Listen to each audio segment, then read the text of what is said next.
साहब अम्बेडकर के अपमान का बदला इस देश का गरीब, वंचित और दलित लेगा। बाबा साहब अम्बेडकर को अपमान करने वाले कांग्रेस पार्टी को साथ देने वाले लालू जी की पार्टियां, कम्युनिस्ट पार्टियां जो भी हो, सावधान हो जाओ। दलितों की वोट से, दलितों की चोट से आपका सत्यानाश होने वाला है। बाबा साहब अम्बेडकर को 2 बार चुनाव में हरा कर भारत के पार्लियामेंट में कौन नहीं जाने दिया। अनुसूचित जाति के आरक्षण का भी विरोध की भावना कांग्रेस रखती थी। जब भारतीय जनता पार्टी के समर्थन से दिल्ली में सरकार बनी, उस समय अम्बेडकर जी को भारत भ्रम फैलाते हैं लोग, भ्रम फैलाते हैं कि दलितों को आज अधिकार से वंचित किया जाता है। लोकतंत्र को जिसने सम्मानित और सुरक्षित रखा है, नरेंद्र मोदी जी के साथ चले, भाजपा के साथ चले। इस न्यूज के प्रायोजक है अफजल फर्नीचर। बिहार विधानसभा चुनाव को लेकर SC/ST वोटरों को अपने साथ जोड़ने और विपक्षियों के द्वारा संविधान विरोधी होने के आरोप को खत्म करने की कवायद में जुटे देश के गृह राज्य मंत्री नित्यानंद राय आज मुजफ्फरपुर पहुंचे। संविधान गौरव यात्रा कार्यक्रम के तहत आज मुजफ्फरपुर के महेश भगत बनवारी लाल कॉलेज के मैदान में बीजेपी के ओर से संविधान गौरव दिवस के अवसर पर विशाल जनसभा का आयोजन किया गया, जिसमें SC और ST वर्ग से आने वाले अधिकांश लोगों को जुटाकर यह संदेश दिया गया कि भाजपा और केंद्र की नरेंद्र मोदी सरकार दलितों के हितैषी है। बाबा साहेब भीमराव अंबेडकर के इतिहास को बताकर कांग्रेस, राजद और कम्युनिस्ट पार्टियों पर जोरदार हमला किया गया। गृह राज्य मंत्री नित्यानंद राय ने कहा कि कांग्रेस बाबा साहेब को अपमानित करने का काम किया है। सदन में पहुंचने से बाबा साहेब को रोका गया। भारत रत्न भी कांग्रेस के शासनकाल में नहीं दिया गया। नित्यानंद राय ने कहा कि देश का विपक्ष दलित, पिछड़ा, वंचित समाज के लोगों को गुमराह करने में लगी है। भाजपा और मोदी सरकार में कोई संविधान को खत्म नहीं कर सकता है। उन्होंने कहा कि नरेंद्र मोदी की सरकार ने लोकतंत्र को सम्मानित और सुरक्षित रखा है।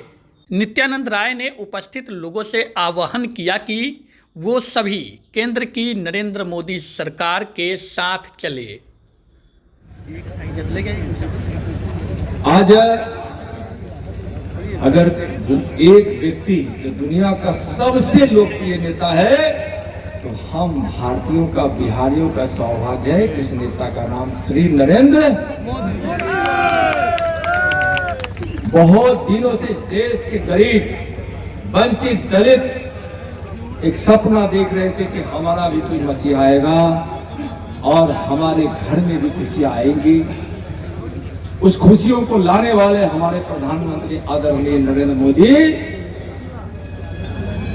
पर बुरी नजर डालने के लिए वैसे लोग जो अनुसूचित जाति, दलितों का, वंचितों का, गरीबों का, सभी का जो कल्याण चाहने वाला है, कुछ ऐसे विरोधी दल के लोग जो उन पर बुरी नजर डाल रहे हैं, जनता ही कहती है कि बुरी नजर वाले तेरा मुंह, बुरी नजर वाले तेरा मुंह। कोई उपाय नहीं है विपक्षी। देश जीते हैं 2025 में बिहार ही जीतेंगे।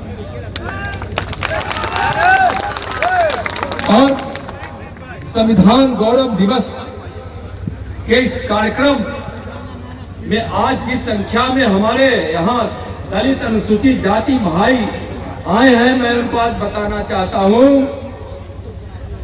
कि किस प्रकार से कांग्रेस ने और अब आरजेडी जैसे, कम्युनिस्ट जैसे पार्टियां ने बाबा साहब अम्बेडकर को अपमान करने वाले कांग्रेस पार्टी को साथ देने वाले लालू जी की पार्टियां, कम्युनिस्ट पार्टियां जो भी हो, सावधान हो जाओ, दलितों की वोट से, दलितों की चोट से आपका सत्यानाश होने वाला है।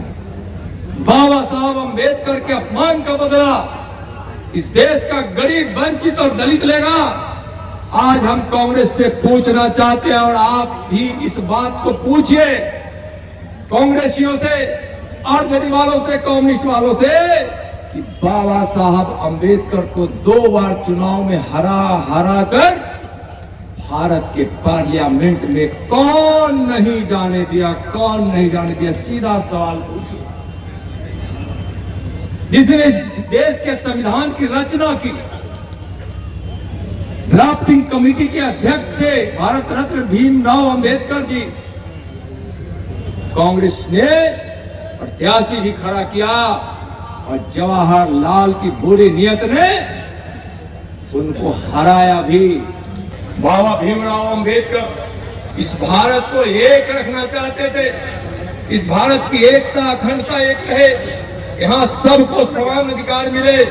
तो समान नागरिक संहिता यूसीसी के महत्व पर उन्होंने जोर दिया था, लेकिन कांग्रेसियों ने लागू नहीं होने दिया। संस्कृत भारत की भाषा बने, भीमराव अंबेडकर जी चाहते थे, इसलिए कि संस्कृत हमारी भाषाओं के मूल में थी, और इसलिए भीमराव अंबेडकर राष्ट्रीयता से, भारतीयता से, भारत की संस्कृति और परंपरा से ओतप्रोत थी। इसलिए भारत के संस्कृत को भारत की आधिकारिक भाषा बनाना चाहते थे। जब भारतीय जनता पार्टी के समर्थन से दिल्ली में सरकार बनी, उस समय अंबेडकर जी को भारत रत्न। आज राजनीति करने वाले अंबेडकर के नाम पर कांग्रेसियों को, आरजेडी और कम्युनिस्टों को कहते हैं, अगर हिम्मत है आरजेडी वालों, तो कांग्रेस से पूछो कि बाबा साहब को अपमानित करने वाले कांग्रेसियों से पूछो कि अपमानित करके आपने जो दलित और वंचितों को अपमान किया है, आप उसी के पूछने के जगह पर आप उसके गोद में खेल रहे हैं। इसका मतलब क्या है? इसका मतलब है कि आपको अंबेडकर से मतलब नहीं है।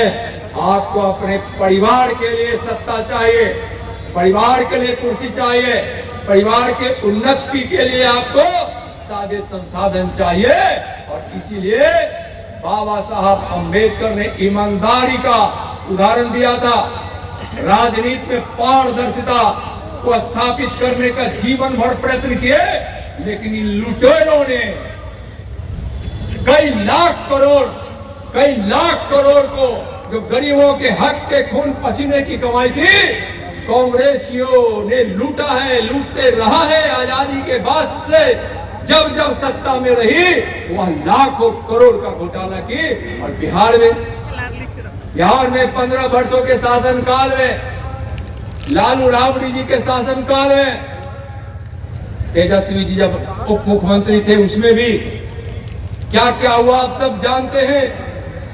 इतने घोटाले हुए, हजारों करोड़ के घोटाले, चारा घोटाला हो, अलकतरा घोटाला हो, भर्ती घोटाला हो, विभिन्न प्रकार के घोटालों से गरीबों के विकास में लगने वाले पैसे को लालू राबड़ी जी की सरकार ने, आरजेडी की सरकार ने लूटा है। और उसमें कांग्रेसी शागिर्द रहे। कांग्रेस के तुष्टीकरण के कारण भारत को एक दिन बाद आजादी मिली, और एक दिन पहले ही आजाद कर दिया गया पाकिस्तान। यह कांग्रेस की नीति। तो इस प्रकार से कांग्रेस के तुष्टीकरण नीति का भी भीमराव अंबेडकर साहब विरोध करते थे। 370 धारा कश्मीर में लागू न हो, 35A लागू न हो, इसके लिए भीमराव अंबेडकर जी बार बार प्रयास करते रहे और चेताते रहे।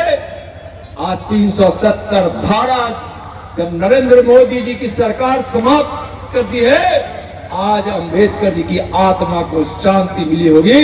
और आज अंबेडकर जी जहां भी होंगे प्रसन्न होंगे। आज 2019 में नागरिक संशोधन अधिनियम CAA आया। बाबा भीम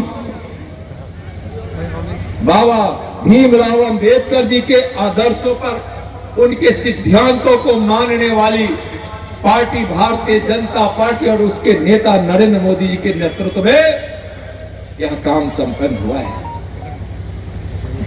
भाइयों बहनों, अनुसूचित जाति को किस प्रकार से कांग्रेस अपमानित करती रही, और आज उसी कांग्रेस की गोद में आज आरजेडी और कम्युनिस्ट खेल रही है। एक समय आए राजीव गांधी जी ने मंडल आयोग का विरोध करके तो पिछड़ों के अधिकार को कभी लागू नहीं होने दिया, जब तक उनकी चलती बनी रही।